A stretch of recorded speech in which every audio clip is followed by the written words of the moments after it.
totally thought out of the box then, and I still think out of the box. You was in a whole different shape, man.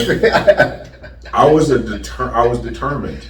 You still are, man. But it's like hearing that story. It's like I see it now. I see it now. I was a tripped out kid, man. I think they thought I was crazy. At one point, they sent me to a psychiatrist. Oh yeah, and I was going as a kid. I was going to a psychiatrist. I think for a while, every Tuesday, because they said this kid, there's something wrong with him. There's something wrong with this kid. And I literally went to. They sent me to a psychiatrist. Wow, that's crazy. I've never heard of nobody ever doing that. Calling, I didn't. First of all, that's all new information to me. I didn't know you could do that back in the day. Back in the day. Wow, that is crazy. Back in the day. So, what stars have you seen in your professional career that you have done that to in the past, and you just sit there and like smile? Besides that, well, Diana Ross for one. I just kind of she when I first met her, she thought I was interesting. I think she thought I was Sidney Poitier. I think she thought I was related to Sidney Poitier. I never thought about that. And he's one of the people that I called. Right. But I remember calling, I think her name was Cheryl Lynn, who had a song out at the time, Got to Be Real. This is like way back. I called her. I just listened to her song not too long ago. That's what it's crazy. Yeah. She had a song called "Got to Be Real," and man, I thought she was. Wow. Yeah, I thought she was it for some reason. I just remember thinking it was something her voice did to me, and I remember calling her. Music back then. And I saw her several years later, but I would never tell that story. Of course, yeah. And then another story. Natalie Cole, rest in peace, Natalie. She came to Muskegon when I was a young teenager. Natalie Cole did. Frauenthal Theater. Yeah. Mr. Brotherman, Charles Hopkins brought her to the Frauenthal Theater. Might have been the Michigan Theater back then. I don't know, but same building. Right. And I remember waiting for her at her bus. And I just was in love with her. And I told her, and she told me I was too young. And she said, that's cool. She told me I was too young. Gwen Riley made my suit that day. I remember my suit that I wore. And she said I was too young. And so I told her I would get with her down the road. And I ended up going to the same church as her several years later, and and having interaction with her, and I thought that's a highlight. I thought, man, wow, that's a highlight. I met you when I was a kid. You don't even know I'm the same guy. Yeah, and she didn't remember. No, she wouldn't remember. She had a #1 song out, and I was a kid, and Muskegon, Michigan was just one stop. Right. Okay. And so when you meet people all these years later, you don't say to them, "Hey, I met you when I was a little boy." That's how kind of creepy when you say that. Yeah. And Diane Carroll was somebody who I called, and she and I ended up being friends many years later. And I never told her, never said a word about. Man, you are a wizard of meeting people, man. Because I seen on one of your, I seen a picture of you with Terrence Howard, and I'm like, that can't be Terrence Howard. Me personally, because at that time I didn't know particularly who you were at that time, and so I'm like, man, who is this guy? So I'm like, wow, he must be in movies or something. So I remember one time I went and saw like 4 or 5 Terrence Howard movies that I had just to see if I saw you in the film. Like maybe he worked. That's funny. I was like, oh no, Yeah, I worked with Terrence and lived working on a project. Lived in South Africa for several months, and my apartment was here, and Terrence's apartment was right next door. So I worked with him and Jennifer Hudson. That's beautiful, man. In Africa. Yeah, in South Africa. But the real story in all of my journey and all of my life is I grew up at 151 Allen Avenue, right there at Spring and Allen. The house still stands. And my brother Rico and I shared a closet as a bedroom. And the way that people would get to the bathroom was they had to come through the closet. Bathroom was here. We had 2 twin beds that were a part of this closet. The room was not even half the size of this space that we're in. Not even half. Probably not even a third of what we're in right now. And I dreamed a lot. I dreamt a lot. And really the whole story is that if I can dream coming from where I come from, anybody can. And that's why I like to talk to young people. Okay. Because if I can do it, you can do it. And not only that, but you can surpass anything that I've done. You're living in the era and the age of technology. And I make myself available to anybody who wants to talk to me. I had one of my many nephews hit me up this morning who was in Atlanta, and he wanted to know, how do I get an agent? He wanted to know, how do I join SAG, which is the Screen Actors Guild, the union. And we talked for about 20 minutes, and I gave him my suggestions on what it is that he needed to do. And so I make myself available. Like, that's one of my purposes in life. I think all of our purposes really is to help somebody else. I like that. I like that. Yeah. And you, like, it's almost like your whole career has been that. Like, you had that as that passion as a young kid, as a child. That's because you was calling, like, you want to get to Hollywood because you want to show the people what dreams that you had from when you was a kid. It's like, I can make this a reality. Is that what it felt like back then? What it is now? Yeah, absolutely. Man. Yeah, absolutely. I think the belief in positivity, the belief that you can accomplish something, the belief that you can do it, right? I think it goes a long way. Just that positive thinking, even when you don't know how you're gonna do it. Yeah. You don't know, like, how am I gonna do this? I don't know anybody. I've never been there. How am I gonna make this work? And so I've spent my life just going for it. I'm just jumping off. I would rather fail and have to sleep under a bridge because I failed than to fail and live in a comfortable, I'd rather sleep under a bridge having failed than I would rather sleep in a palace having not tried. Wow. That's deep. Because so when you want something so bad, or you never even tried it, you could have the fanciest car, you could have the nicest house. Life could be great in that way as far as stuff is concerned. These are 5-year-old glasses. I sat on my glasses the other day, so I can't see you. Are you a white guy?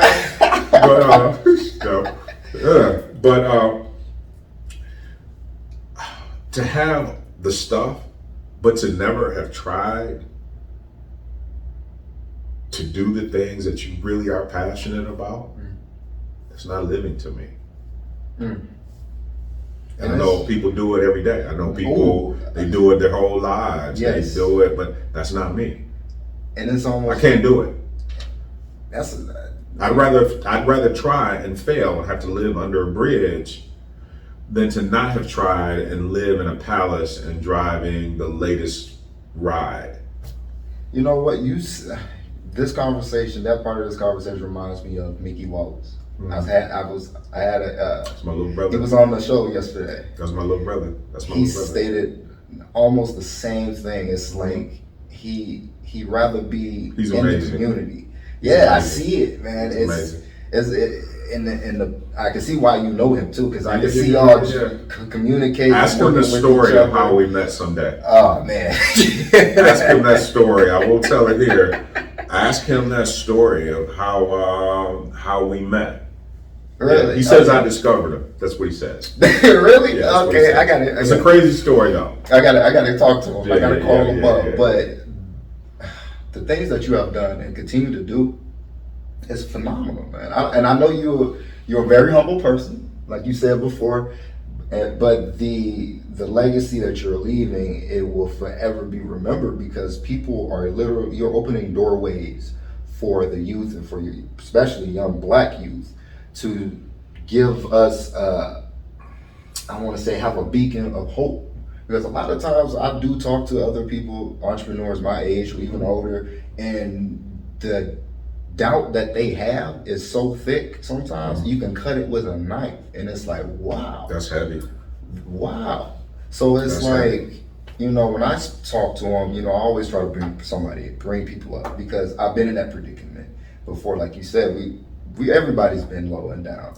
Everybody. But when I see a person like of your caliber come and be like, you know, this is where I started and this is where I've become, and in between was never perfect. So never feel discouraged. Still ain't.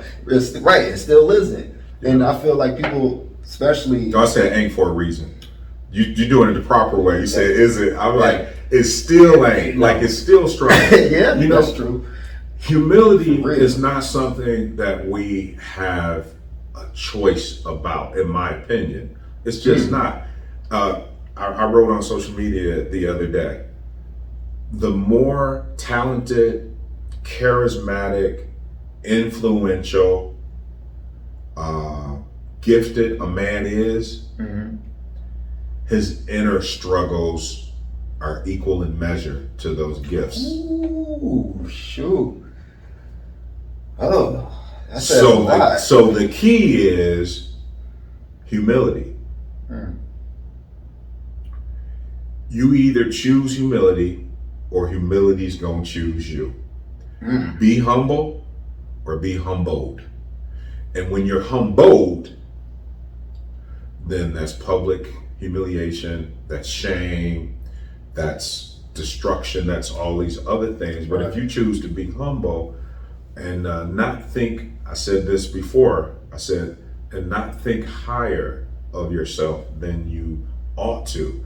We're all the same. Just some of us, in other words, nobody is any better than anybody else.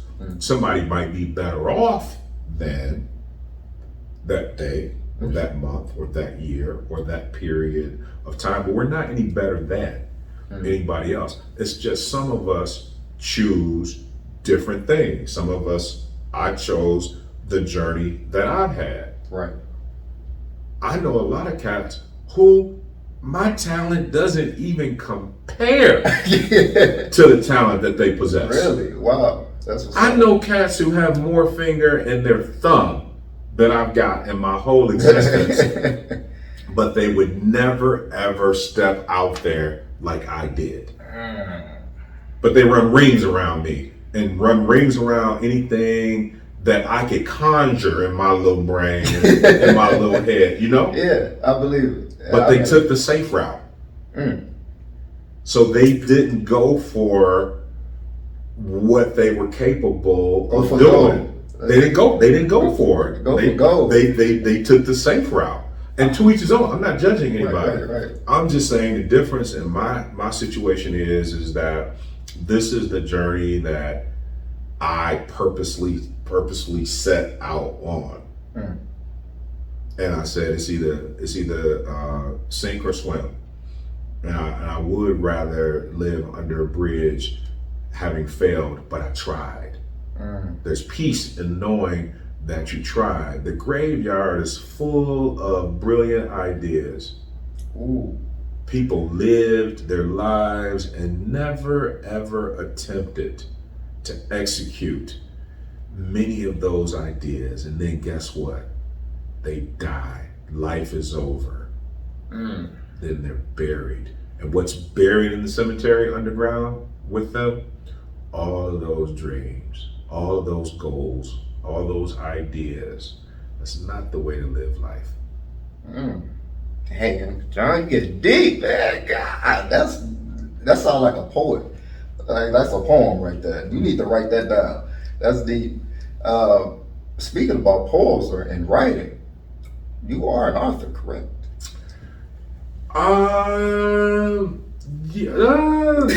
No. No, sort of, kind of like in a way. I've helped some people. I've ghost written some things here and there. Okay. And I've started a book and stopped it multiple times over the last 10 years.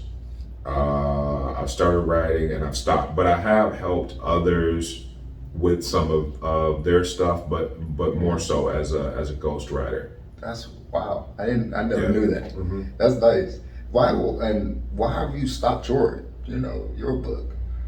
Like, is it brain writer's block? Part of it. No, I got listen. Listen, I got a whole lot to write. Listen, let me tell you. Part of it is my journey keeps changing, and I keep trying to determine what would be interesting to people. So I've got 3 or 4 books inside of me. Really, to be honest with you, I got 3 or 4 books inside of me, and I come up with different titles. I've got everything recorded. Yeah, so I don't know, and I'm thinking maybe I should wait a while, or maybe I should wait till I'm dead. No, don't do that. See, you can't. You gotta practice that, man. You don't hold yourself back. I've had an interesting journey, and it's been full of amazingness, but it's also been lots of pain, lots of disappointment, lots of heartache. Right, of course. Lots of I got a little burrito still on my tongue. Lots of the unknown, but I wouldn't trade most of it for anything. There are some things I would do different. There are some things I do regret that I didn't do differently at the time. But for the most part, my journey has been what it's been. And I count it all joy. Beautiful. Okay. So even the bad. Sweet. Okay. All right. Man, you have so much, man. I can stay here for weeks and forever, just talking. Stay here forever. I'm proud of you doing this. I'm so proud of you. I was shocked. I was like, man, where'd that come from? I didn't know that you were interested in doing this. Next thing I know, I'm just like, what? You never talked to me about it. Like you did before. You kept it in. Yeah. And this give offset you a little bit, but for me, it was like somebody pushed me. It was a push. You hear that, Julian Pierce? Somebody pushed them. It's a push. It was my queen, man. She literally stopped one day and was like, man, even though you don't like talking to people, you can talk. Like you can she was like, you can have a person just calmly sit down, even being as mad as they were, and because of the situation that was going on, and I was able to help an individual, a close friend of ours, who was very upset, and at that time I felt like I could do something, and just by talking to him and calming him down and giving him what's real and the reality of what he was doing, it was like, well, yeah, let me get back into my into myself. Okay. And so it ran with it. And then at this time, pandemic, people were not going nowhere. So I just studied and read books, Google, all that. So that's awesome. And I'm thankful for the talent that I've come across. I'm thankful for the wisdom I've come across. And every day is something new. It's never a dull moment. Yeah. And I'm trying to show, of course, my viewers and generations to come that this is our legacy. What are you standing for? Because like you said, if you can I'd rather be under a bridge than to sit in a mansion and not know nothing about what I'm capable of doing.